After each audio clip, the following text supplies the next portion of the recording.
Welcome back, y'all. Marlon Speaks Live. Uh, and just wanted to share a little perspective, man, on that live or that speech that Trump gave to the Army or the Armed Forces the other day. And it was a part that he said in there where he was speaking about the enemy within.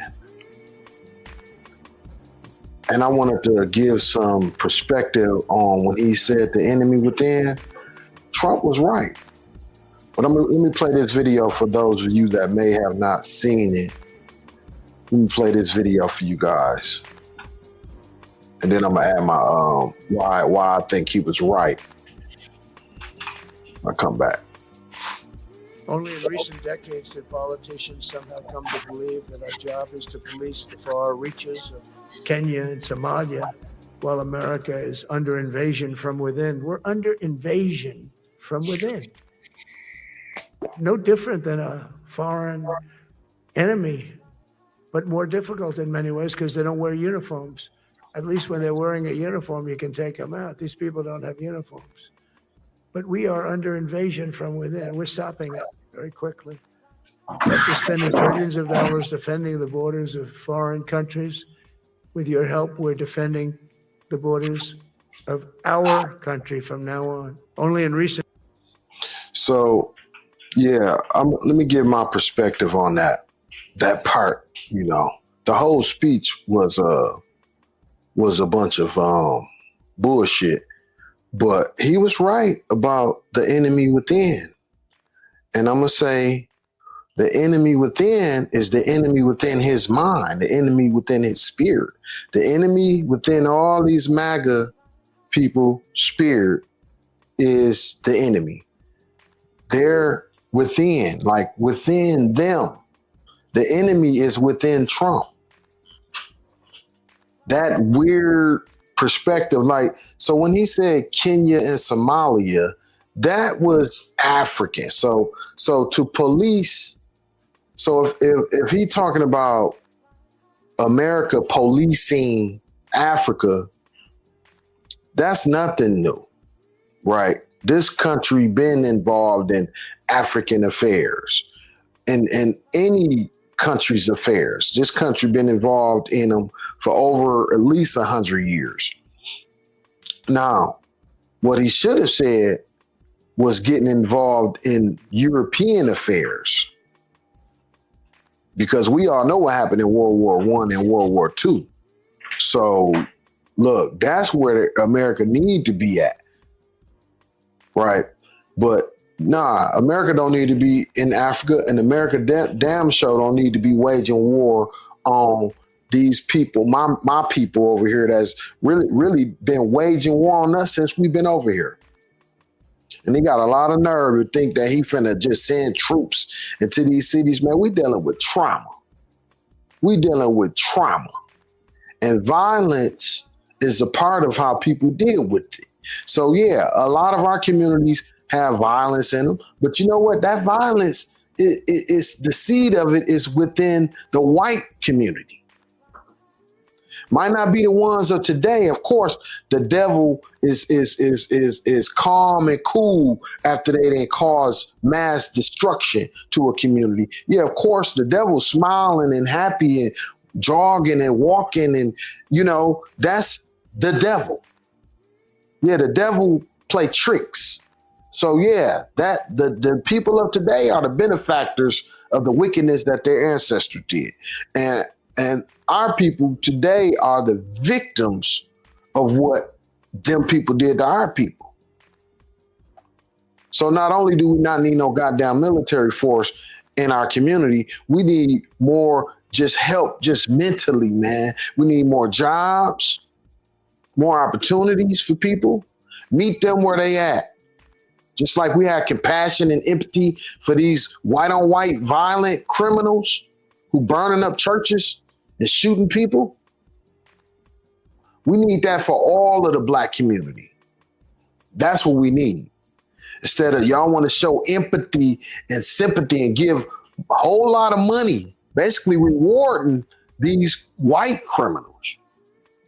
But then this crazy motherfucker want to send a goddamn military into these black cities who've been traumatized. This is probably the first full generation that our people haven't been directly traumatized, but now it's on autopilot. Now that we don't have Jim Crow and shit like that, guess what? The damage has already been done. Damage already been done. And these microaggressions that contribute to, basically acting like our people don't exist, that's the new form of how these white racist people play. Probably not even racist. Probably I don't even think most white people even know that they being racist a lot of times. But when you blatantly ignore people when they're in your presence, that's a form of it. And that's what I see the most from the white community, even from the ones that it's not walking around with KKK hoods on. When you got a invisible hood on, basically over your eyes, when you encounter any black person, or you nervous and get to locking your doors. See, that right there, that right there is it's benign, but it's real to us. We can feel like we real sensitive when we around white people, very sensitive. So we pick up on all the little shit that y'all might not even know y'all doing. So yeah, man, Trump was right. He was right about the enemy within. The enemy within is the enemy within their minds. That's the enemy within. And the funniest part of that speech to me was when he thought that he was going to get some kind of applause. Like this was some kind of rally or something. Like this was a political rally. And let's watch that too. That was the craziest shit.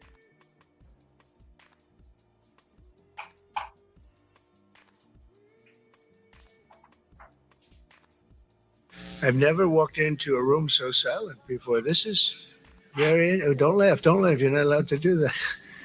You know what? Just have a good time. And if you want to applaud, you applaud. And if you want to do anything you want, you can do anything you want. And if you don't like what I'm saying, you can leave the room. Of course, there goes your rank, there goes your future. But you just feel nice and loose, okay? Because we're all on the same team.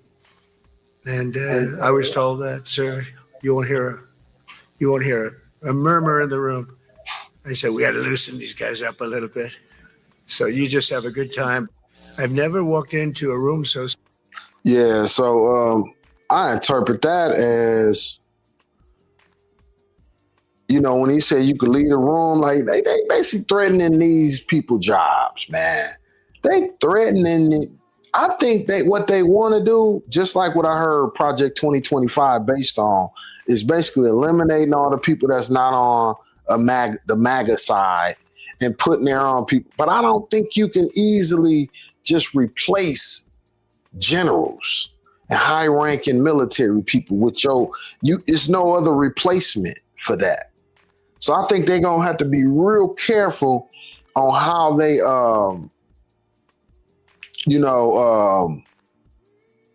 they can bring in, like what Stalin did. He killed all of his top generals in World War II. He killed all of his. It wasn't smart. It hurt them, And this country really don't have the luxury, of I don't think no country had the luxury of firing their top, the top officials in their armed services. So, but yeah,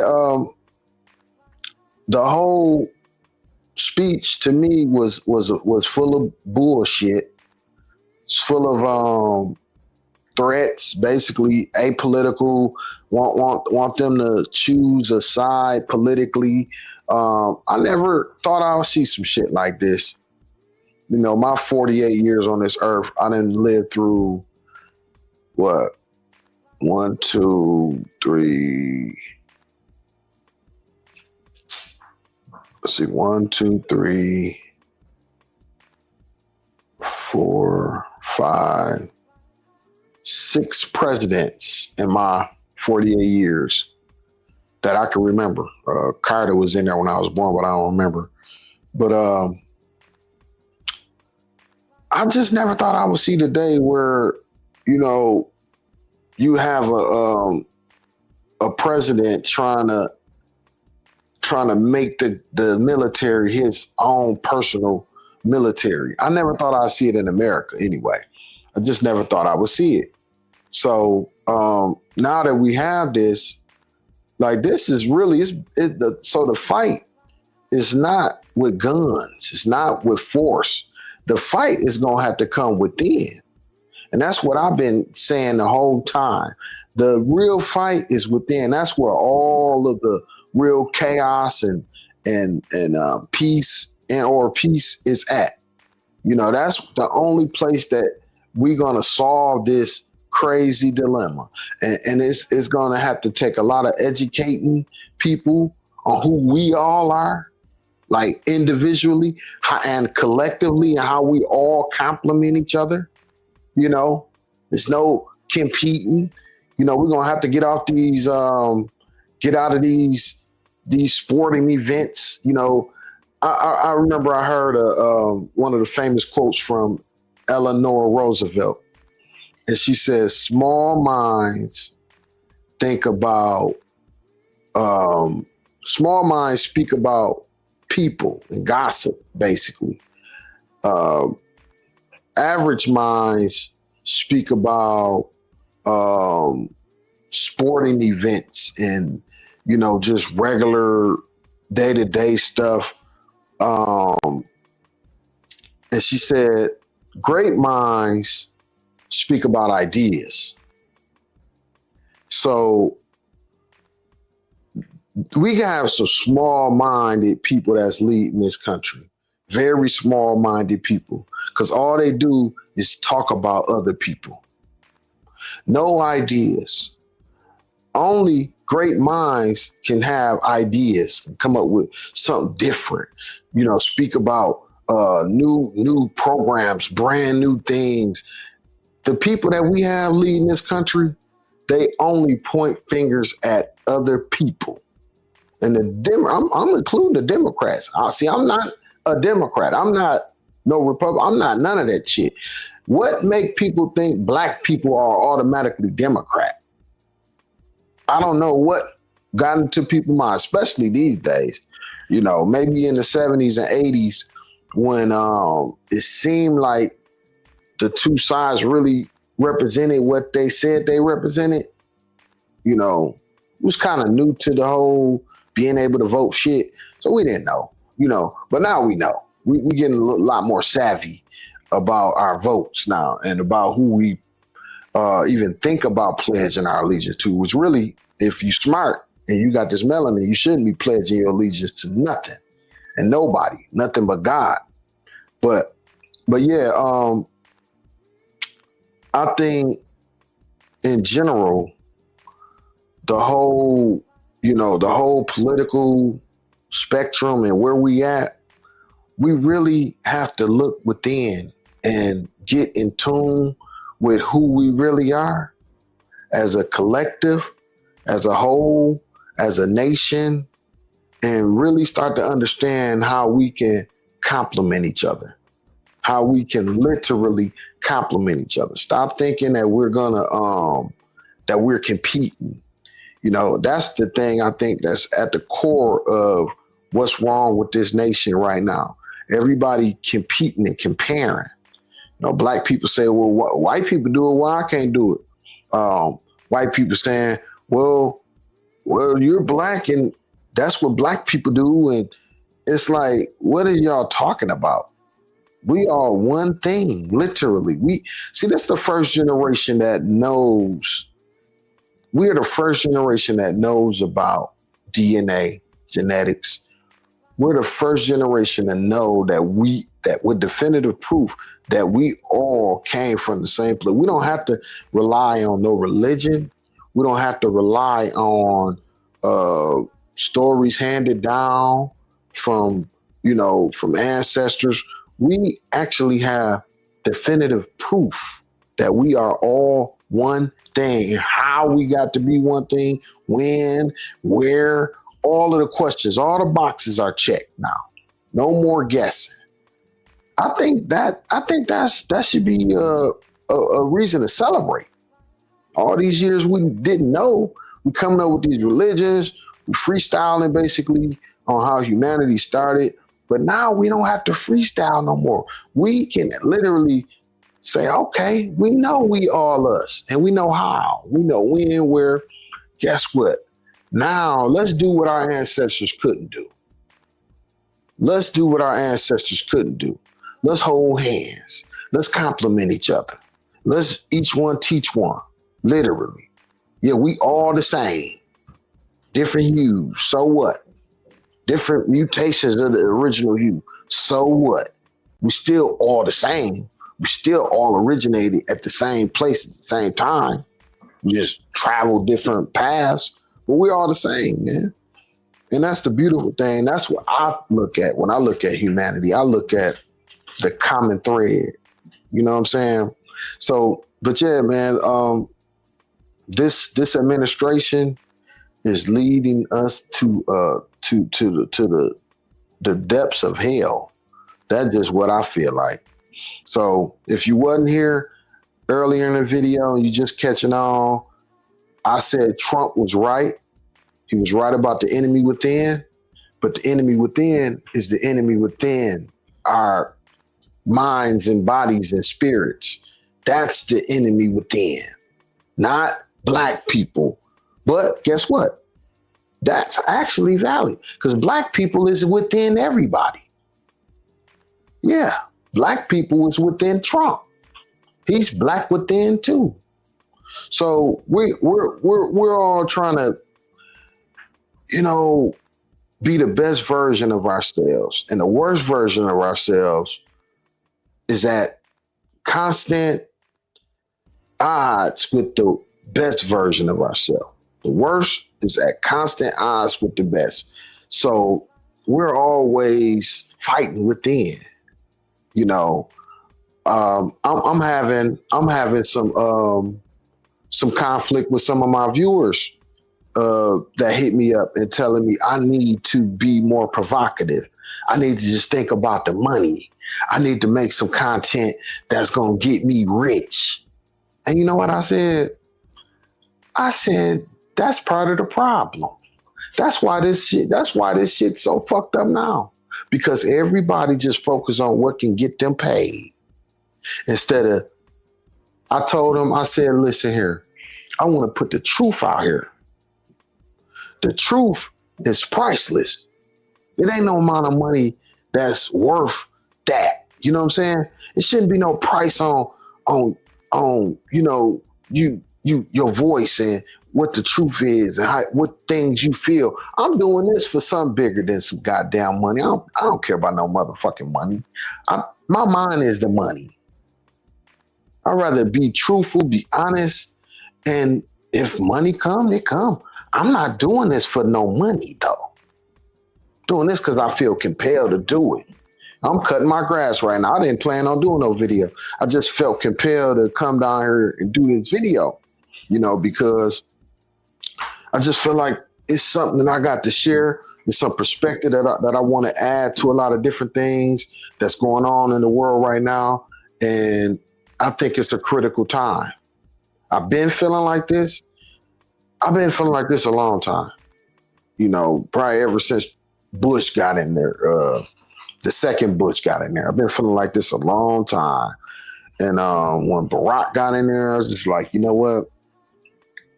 These white folks gonna lose their mind. That's what I was all thinking. I was thinking the whole time. These white folks about to lose their mind, and they did. Oh my God. So that's what we still dealing with. We're dealing with the backlash of Barack, 8 years of Barack. And I don't think there's no reason to keep harping on it. What I want to start doing is talking about solutions. But see, what I realize, especially within the Black community, people are scared of solutions. You know why? People in our community scared of solutions because historically in this country, when we started to begin to solve our own problems, we get sabotaged from the hateful white supremacist community. So a lot of us just rather just keep doing the destructive shit that we doing. We literally scared of success in our community. We scared of it because we want to we know what we need to do too. Historically, it has been done before, but we know that sabotage is coming, and it just keep being reinforced every day. We see these, this is kind of like what I was talking about, what part of the problem is, right? We see these white criminals doing stuff, getting sympathy. Like I said, the man getting $250,000. He done burnt up a church, killed 5 people, and he get paid. Then our little babies out here confused, crazy, just having basic social issues. They might shoot somebody, shoot up something, they young, they crazy. I mean, not crazy. I wouldn't gonna call them crazy, but they young and they think, they don't think these crimes. Oh man, they get hung in the media, and even our own people hang them. In our community, we just don't know how to process when we see somebody shooting up a school. I mean, a church getting rewarded. We just thought we can't process that. They hanging people. They call them suicides. I'm like, man, what is going on? Like, are we? It's like, man, I think a lot of people in our community, we get we are like shell shocked. That PTSD, post-traumatic slave disorder, man, we are shook in our community. And we know we outnumbered. So we know it'd be real bloody if we, want to take up arms and do what they doing to us. We know. We just know. We know that these people looking for a reason to try to come within our, like what Trump doing now with the military. Been looking for a reason. When really we begging for attention within I'm not a part of the criminal element, but I understand the criminal element because a lot of my homies, a lot of their kids, my nephews, what I'm saying? My spiritual nephews, I love them, man. I just love them, but I know they like traumatized. And a lot of us, see, my family was able, where I come from, they were able to navigate all the trauma that we endured throughout these generations. But a lot of my people, they just didn't know, they didn't have the tools. They never really got the tools to navigate, through all of this turmoil. So I'm saying that to say, I understand it, not to say like I agree with it, but I understand it, and in our community, we just, what we want, man, with reparations, when we say that, we just want these people to understand. We just want them to understand what the dynamics is. That's it. And meet us where we at. Don't bring in no goddamn military. That's not going to help nothing. It might put a Band-Aid on it for a minute, but guarantee you, when that military leave, because they can't stay there forever, when that military leave, they're going to be even more traumatized than they were before. It's not going to help at all. It's going to hurt. It's going to make things even worse within our community because like you doing that, you got all the money and the resources to bring the armed services to pay all that money. I know, in our people mind, they might not be able to communicate this, but damn, that means you could probably give us some jobs. You putting all this money and resources into trying to kill us when you could put the same amount of money into trying to help us live. The same thing with the prison system. All that money to feed and take care of these people all year round, just to like prove a point. And that's what I was talking about earlier about the comparing and competing. Just to make us look bad, making us look bad do not make white America look good. It never have. It never will. Helping us actually will help the white community. It will. Let's try that. We never tried that. If we try that, I guarantee you fix the problems in the black community, the problems in the white community will. You know why? Because we are so interconnected and we're so influential on each other. We're very influential on each other. You get black people talking about how good they living and wanting to live good and be productive citizens and all that. The white people gonna want to do it too. But guess what? We got so much influence on white America. They want to be criminals too. White America think the worst of black America. I noticed this. I used to do Uber in Detroit and in Nashville. And I remember doing Uber and picking up primarily white people all night long. And they always ask me, do I have any drugs? That'd be like the first thing a lot of these white boys would ask me. And I used to be tripping like, wow, like they think that I got drugs. I never seen no drugs in my life. I never seen no hard drugs. I know that might be hard for my white viewers to understand, but trust me, it's a lot of us within our community that don't deal with drugs in no shape, form, or fashion. Don't want no parts of it. So I used to explain that to my riders, man, like, bro, y'all talking to the wrong one, man. I'm more than what you see. I'm a whole entity. Like I used to like lecture them, like give them some insight on who black people really represent. We represent God, like nothing more or less. You're not looking at nothing black. You're looking at a whole entity. We're like spirit. We are spiritual beings having a physical experience. Actually, all human beings are. But our white counterparts, they don't believe in that. They believe in their skin. They don't believe in what's within. Even the spiritual connotation, they think that means religion. And they think that religion means white Jesus. So that's skin.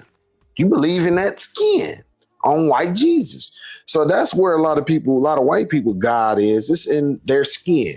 Their God is in their skin. When God is within this skin, you know, it's not on it, it's in it. You know what I'm saying? So that's the crazy part, man. Dang, I just said some shit. Look here, man. I'm gone. I'm out of here. Adios. I got to go finish cutting my grass. But yeah, I just wanted to share that perspective on how Trump was right. He was right. The enemy is within. It's within each of us. The enemy and our friend at the same time. And they always at constant odds with each other. All right, I'm gone. One.